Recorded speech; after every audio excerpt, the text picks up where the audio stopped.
I'm David Griffin. It's the 8th of December 2017 and I'm up in Sheffield today to talk to Harry Cartwright. A very good morning to you, Harry. Morning, David. Now, throughout most of the 1970s you were an ever-present in Derbyshire's first team in first-class cricket and one-day cricket, but what I'd like to do is take you back to where it all started. What was your first involvement or connection with cricket?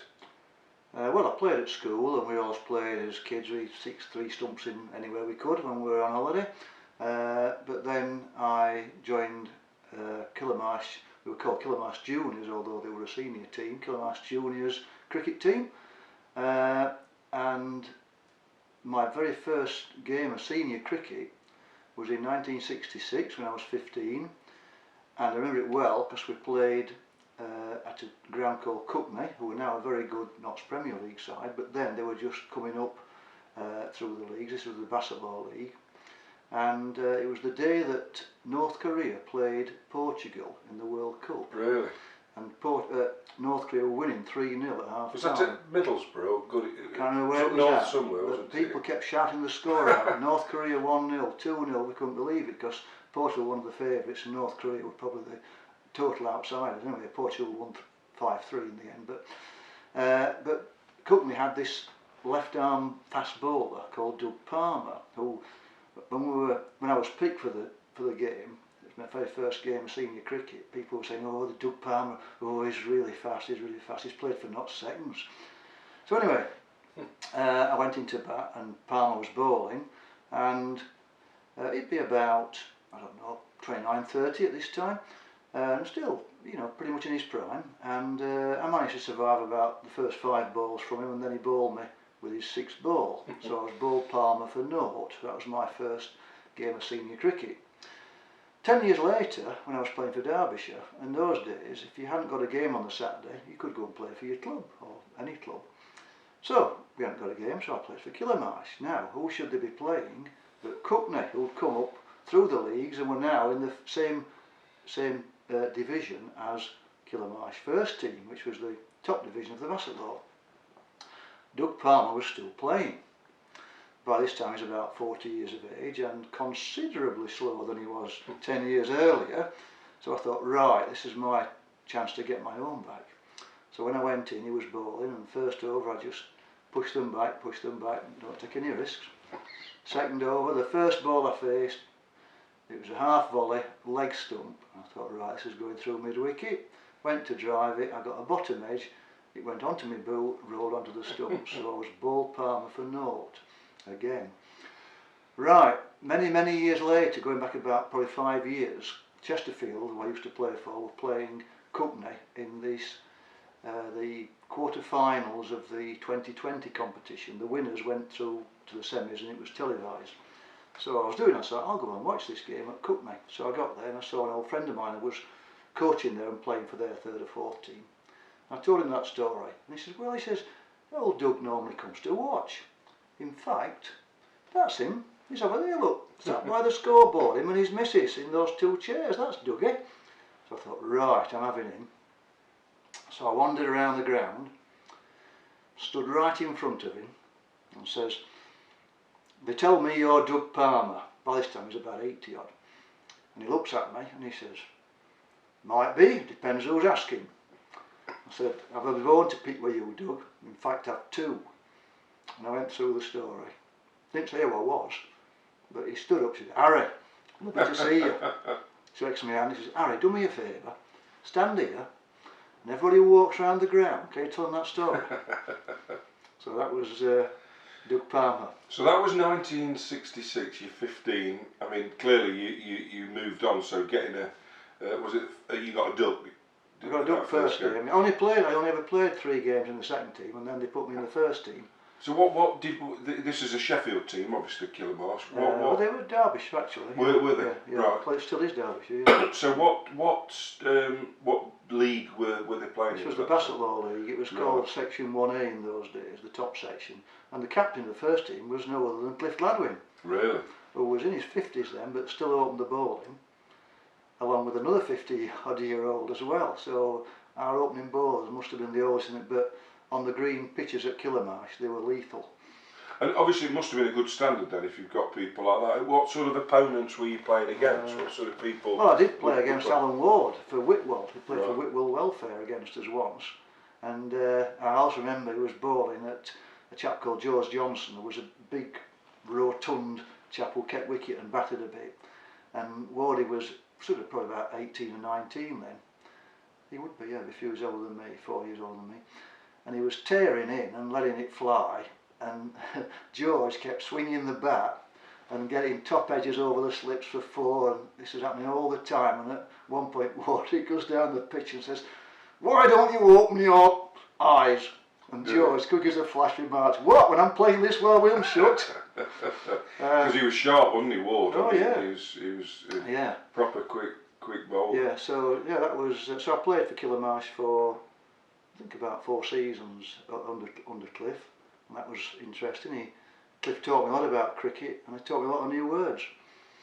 I talked to Harold Rhodes about Cliff, and he talked about how I think it was Gilbert Ryde, the scorer, came to him after his debut and gave him via the captain the scorecard from the bowling figures, and he said, "Shouldn't you give them to Mr. Gladwin, sort of thing, first?" And apparently Donald Carr said, "No, Cliff will know." Exactly how many did he still, when you were playing, did he still? He would do, yeah. He knew his figures. Yeah, he would, yeah. And I bet he bowled with a third man. Always, yeah. So you're 15, you play 4 years till you're 19. I'm 19. At this time, have you got any, is there any inkling that you're going to go on to a different level, a higher level? Cliff had recommended me to it was called the Junior County 11 in those days, run by a chap called Fred Edmonds and Eddie Cook. So I went for trials, got picked, and of course I'm playing against, lads 3-4 years older than myself there. So who were you playing against in these trials? I can't remember, but I mean the players we had. I mean Bud was playing in those days. Bud was playing. Tunners played. I don't think Jeff played when I was playing, because Jeff's a couple of years younger than me, Jeff Miller. Just trying to think who else played in that team. But we played against, I mean, people from other counties. I mean, Gooch played for. Really? I played against Graham Gooch in it was North versus South. I was picked for the North, he was playing for the South at Edgbaston, and then they picked a combined side, which I managed to get picked for, to play the MCC the following day.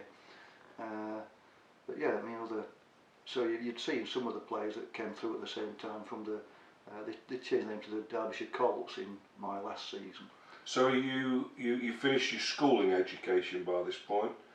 Yeah. What are you doing in terms of post-18? Post-18, I went to what is now Sheffield Hallam University. It was the Polytechnic in those days, and did a business studies course.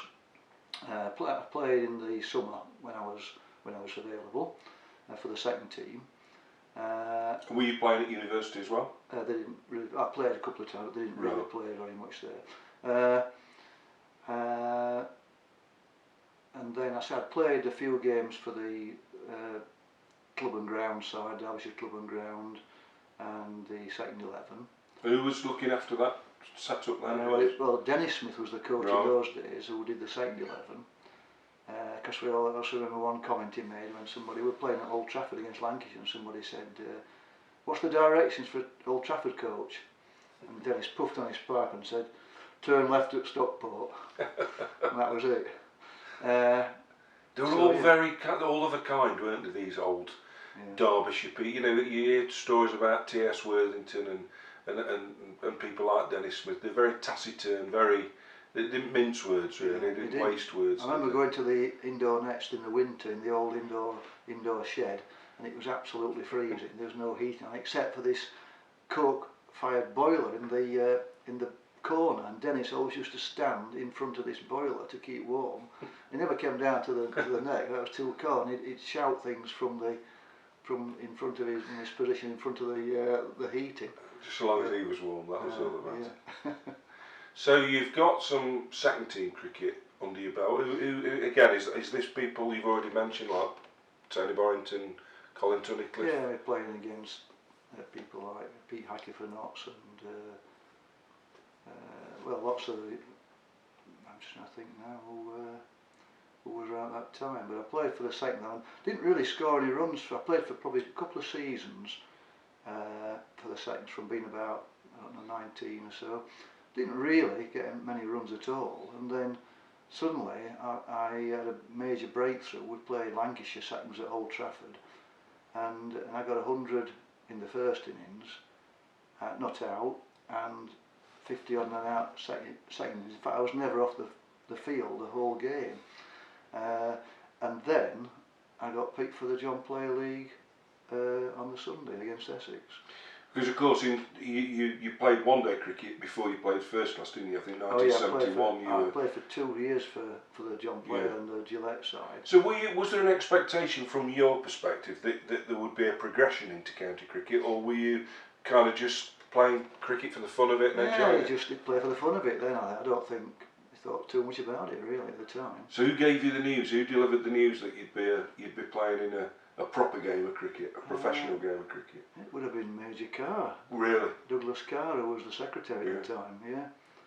So I was rather nervous that week in the build-up to the game, and it was Lancashire at Nottingham, it was Essex at Buxton. And how old are you then, Harry? I'd be 21, I think. Right, okay. Yeah. So you got to go up to Buxton. Did you travel with anybody? Or well, I didn't drive then. My uncle took me, and my mum and my sister, because they used to go and watch as well. So yeah, my uncle drove me there, and when I got there I found that from my local pub in Mosborough there were loads of the regulars had made a trip up to support me. I didn't know about that. Yeah.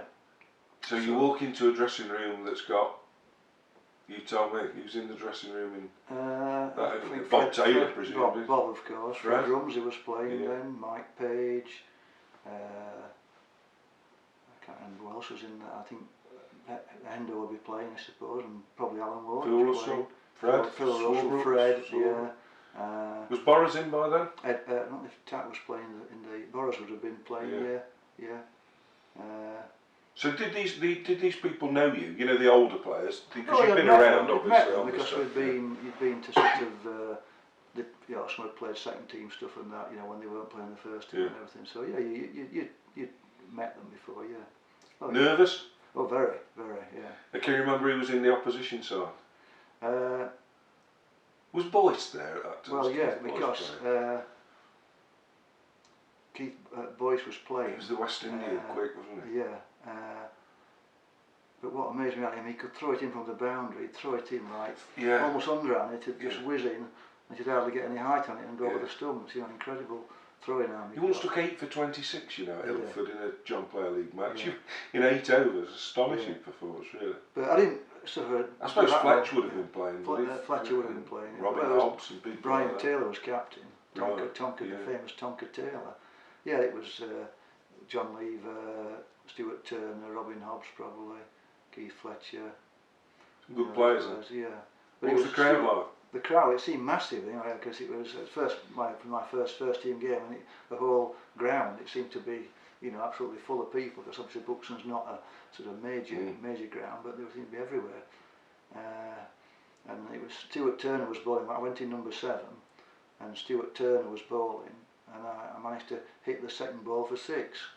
But I only got 2 more, and then I was out. Was it in the slot, or were you moving around? Yeah, it was just sort of probably just slightly over pitch leg stump, and I just sort of picked it up over a square leg into the trees.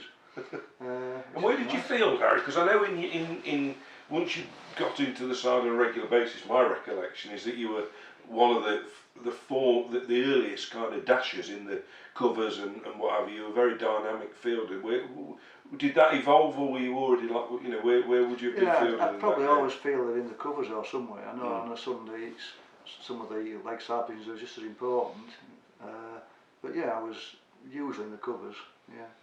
So you've got into the 40 over game. You're playing, and you play quite a number of games. I think most of the rest of that season. Virtually all of them, yeah. Was there a sense then that you'd move into the first class game to the to 3-day cricket, or I suppose the you expectation was there, yeah. But I say it took me 2 years before I played my first class game. I also played in the Benson Hedges, which had started then, and the Gillette, which was that was 60 overs in those days. Yeah, so I played in those as well.